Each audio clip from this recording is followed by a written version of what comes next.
The युवा ग्रामीण पत्रकार संघाच्या वतीने शालेय विद्यार्थ्यांसाठी मोफत साहित्य वाटप करण्यात आले।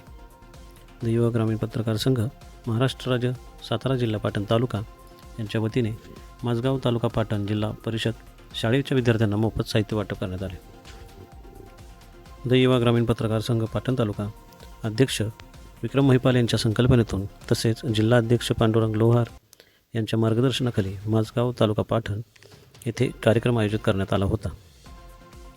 या कार्यक्रमाचे अध्यक्ष माननीय दत्तात्रय सुतार साहेब चाफळ तर प्रमुख पाहुणे म्हणून माननीय रविराज पाटील चेअरमन विकास सोसायटी माझगाव उपस्थित होते।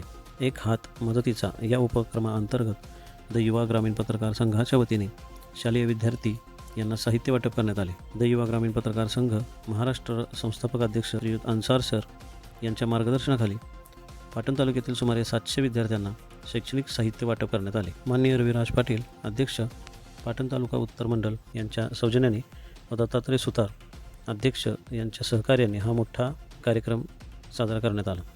यावेळी माननीय रविराज पाटील माझगाव, दत्तात्रय सुतार साहेब, माननीय पांडुरंग लोहार सातारा जिल्हा अध्यक्ष, माननीय दत्तात्रय देशमुख शाळा व्यवस्थापन समिती अध्यक्ष, माननीय शिकरे सर, माननीय विक्रम महिपाल पाटण तालुका अध्यक्ष, माननीय सचिन भिसे, माननीय अविनाश भिसेना, भरत कुराडे, मुख्याध्यापक खालकर सर व सुमित सरडे, केसकर मॅडम, ओलोंढे मॅडम, सर्व विद्यार्थी मोठ्या प्रमाणात हजर होते।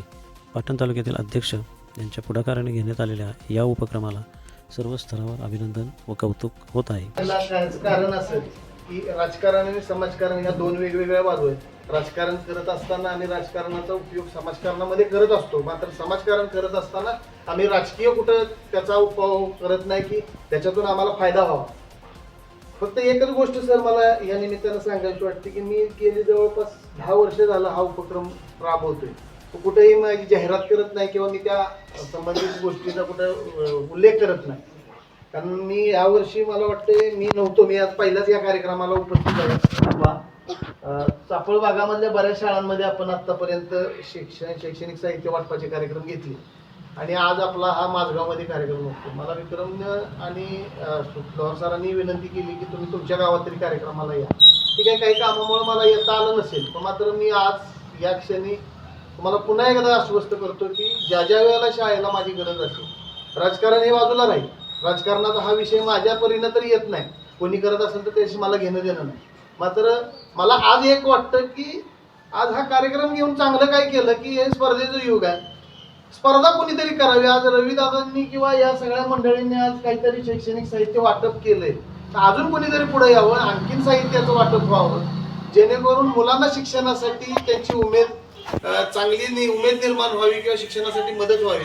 आज आपण बघतो, मी बऱ्यापैकी माझ्या डोळ्यासमोर चेहरे, बरीच मुलं अशी आहेत की ज्यांच्या कुटुंबाची परिस्थिती तितकीशी चांगली नाही। मुलांच्या गुणवत्तेच्या विकासाला प्रेरणा देणारा कार्यक्रम अगदी या ठिकाणी झाला आणि तो द युवा ग्रामीण पत्रकार संघ महाराष्ट्र राज्य मोफत शालेय साहित्य वाटप। आणि या निमित्ताने इथं उपस्थित आपले पाहुणे, महत्त्वाचे म्हणजे आपले दत्तात्रय सुतार आजच्या कार्यक्रमाचे अध्यक्ष, यांचं मी पहिल्यांदा शाळेच्या वतीनं हार्दिक आभार मानतो।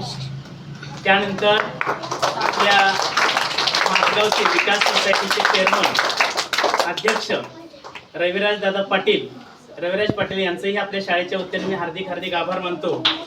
तसेच पांडुरंग लोहार व युवा ग्रामीण पत्रकार संघ यांचंही जिल्हाध्यक्ष यांचंही आमच्या शाळेच्या वतीनं हार्दिक आभार आणि धन्यवाद त्यांना। त्याच्यानंतर या कार्यक्रमाचे आयोजक विक्रम महिपाल पाटण तालुका अध्यक्ष यांचंही शाळेच्या वतीने मी हार्दिक आभार मानतो, त्यांना धन्यवाद देतो।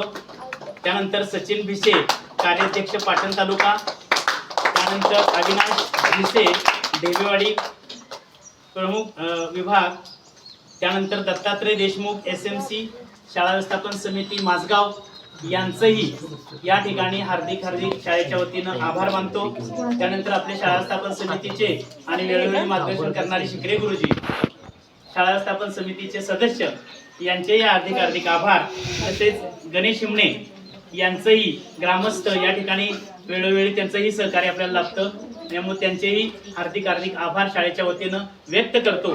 आणि असेच कार्यक्रम होऊ आणि मुलांच्या गुणवत्तेमध्ये अधिक जेणेकरून कसं प्रोत्साहन आपल्याला देता येईल असे कार्यक्रम हो त्यांनी ते या ठिकाणी आयोजित केला. याबद्दल पुनश्च या सर्व व्यक्तींना आम्ही शाळेच्या वतीनं हार्दिक त्यांचे आभार मानतो आणि त्यांना धन्यवाद देतो आणि या ठिकाणी हा कार्यक्रम संपन्न झाला असं सूचित करतो.